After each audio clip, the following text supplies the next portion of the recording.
Tonight, Guillaume drops his phone. Jack eats a cheeseburger. And some kangaroos cross a river. Hey everyone, I'm Guillaume Durig. And I'm Jack Morgan. And we are Coffs Coast Young Birders. And today we are going north. We're going to Yamba.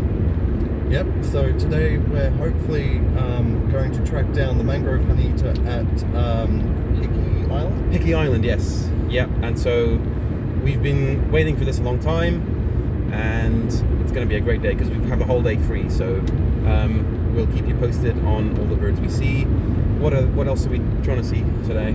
So as well as the mangrove honeyeater, we're going to try and track down the tawny-crowned honeyeater, as well as any grey-crowned babbler, and then at dusk we'll be heading out for ground parrot.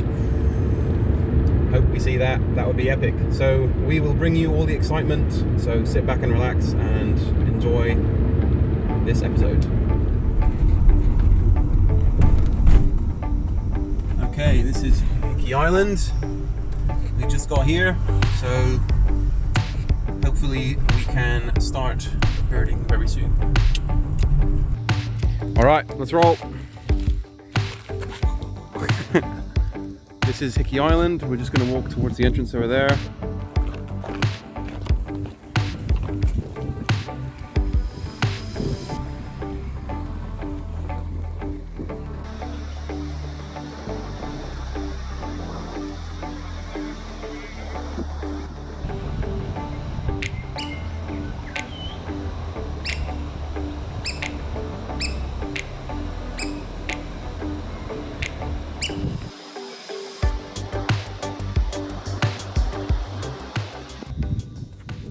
So, Australian pied oystercatcher, Oliverback L'Oreal, British strike thrush yeah, as well. Doing pretty well already. But Yeah. sun's pretty strong, so you've put a lot of sunscreen on. Yep. So Yeah, great habitat as well. I'm really impressed with it so far. First time I've been here as well. Guillaume's been here before and successfully got the mangrove honeyeater, so really hoping he can show me where to look. hopefully we'll find it. Yeah, definitely.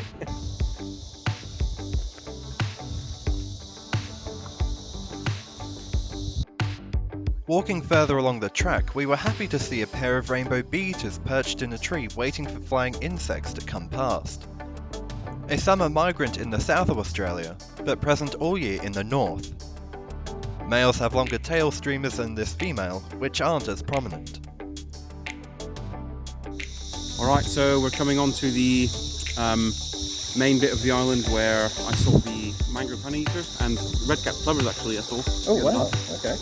But the tide is a bit higher, so as you can see.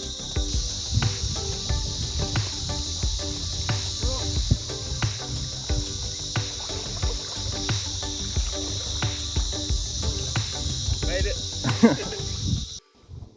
Walking further down the beach, we got to see many shorebirds roosting and feeding along the opposite bank.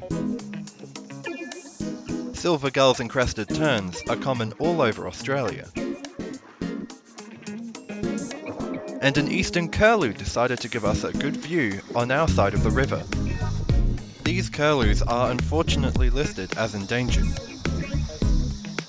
To our delight, we got to see a pair of Caspian terns roosting amongst the other gulls and terns on an opposite sandbank.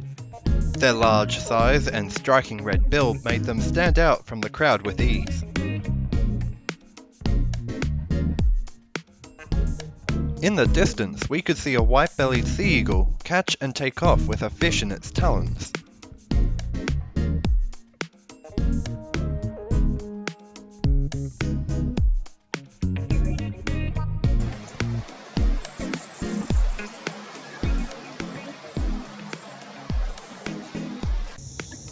But our quest for the mangrove honeyeater continued, and after just a few minutes of waiting, we spotted one moving through the trees. Yeah, we got the mangrove honeyeater. Got the mangrove honeyeater, so we're just trying to get a better view now and hopefully get some good shots as well to show you guys. But unfortunately, luck wasn't on our side, and the honeyeaters kept escaping us.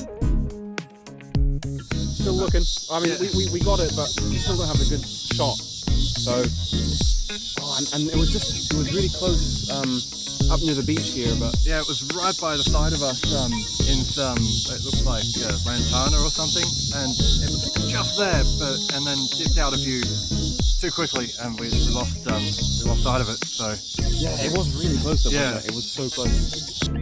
After waiting around for a while longer, and with empty stomachs, we eventually decided to head back to the car, happy that we had seen the mangrove honeyeater.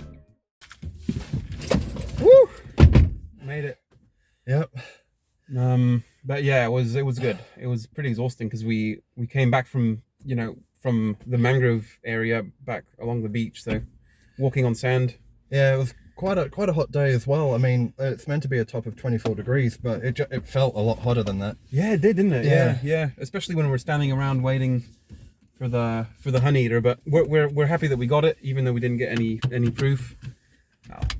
Yeah. I don't want to say the word proof, but Yeah, so like we got really close to it, as we were saying before. It was right next to us, and we got to see a pair flying into the mangrove trees behind us, but like every time we got a glimpse of them, they just vanished out of sight. So yeah, but still really happy with my life of mangrove honeyeater. We'll get some life of pie in the form of McDonald's. McDonald's or do you want fish and chips? I don't mind.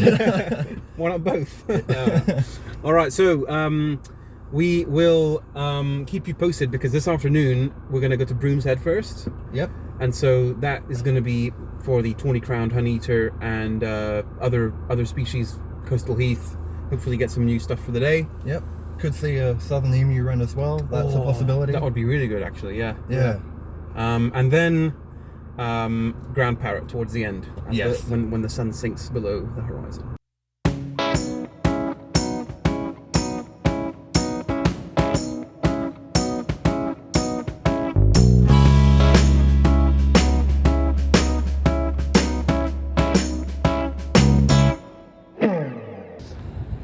Stone curlew. Lifer for me. So we're both got lifers today. Yes. We've literally just parked the car, and like as we were getting out of the car, Yeah, like, we just saw them flying across, and then we heard the call as well. And we're like, oh my god. yeah, and like to me they looked a bit like wood ducks in flight because of the white. Yeah. But like, just so beautiful, so beautiful. Yeah, So- and they're just across on the other bank.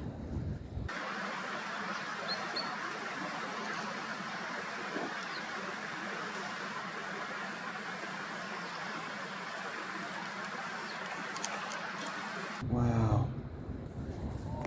so cool, just amazing. I'm really happy. Yeah, I'm so glad. Okay, we got to invent a fist bump for a lifer fist bump. Ooh, life of this one. And it's on camera, so. All right. Should we do? What about this? Like that? Oh, Yeah. that's kind of normal. Yeah, All right. that's kinda But anyway, so we'll keep you posted.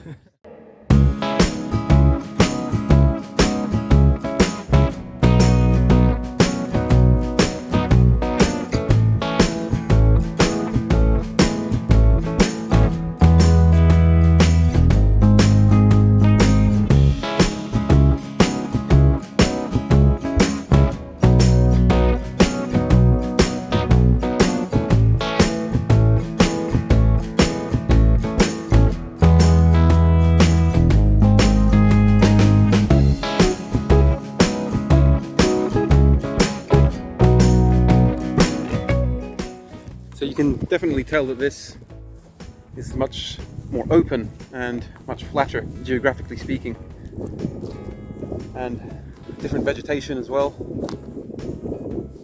Yeah, a lot more open. Lots of shrub, low down. Yeah, good habitat. So hopefully, now that we've got the beachstone curlew, nothing else matters, and we can go home. Now we can. We were looking for the 20 frogmouth. I was going to say 20-crown honeyeater.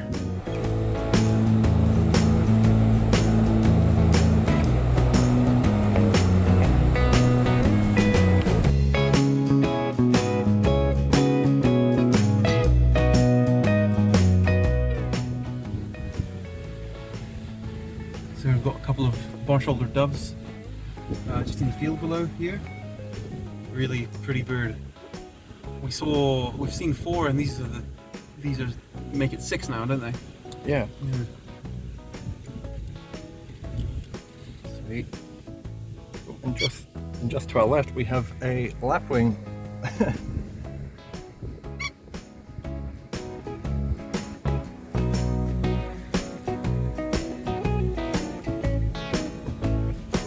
After checking out Lake Aragon and Redcliffe's campground with no luck seeing the tawny-crowned honeyeater, we pushed onto Bosch's Waterhole Road to see if we could spot it there. Unfortunately, there wasn't much activity around, and still no glimpse of that honeyeater.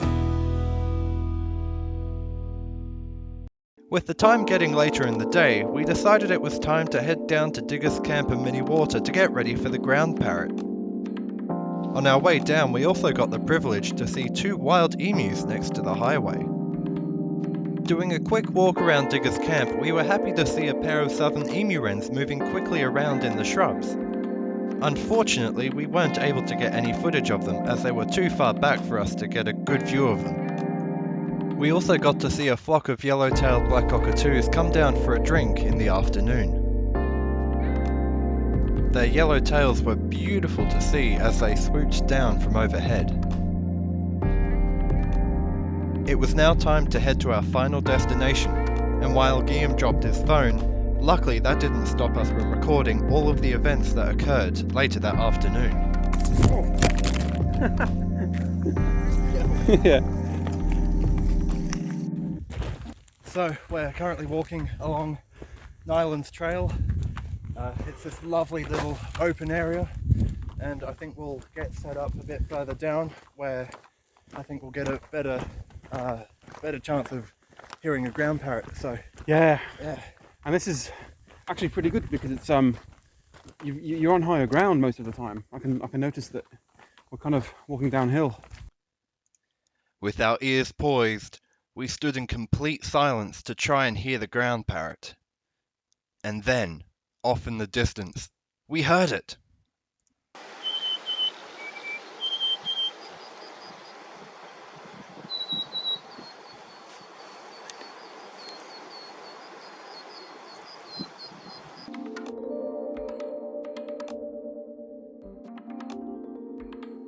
Walking slightly off the track to hear the ground parrots a bit easier, we suddenly found ourselves right next to one as they started moving towards us.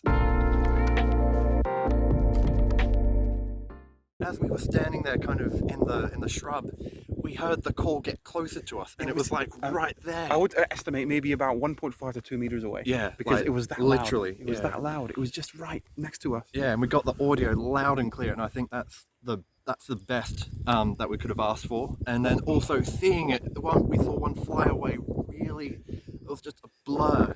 Yeah, a dark, like shadowy blur. A dark form, but what else could it have been? It was just right next to us, and it just sprang out from where the sound was originating. So Yeah, guys, this has been epic.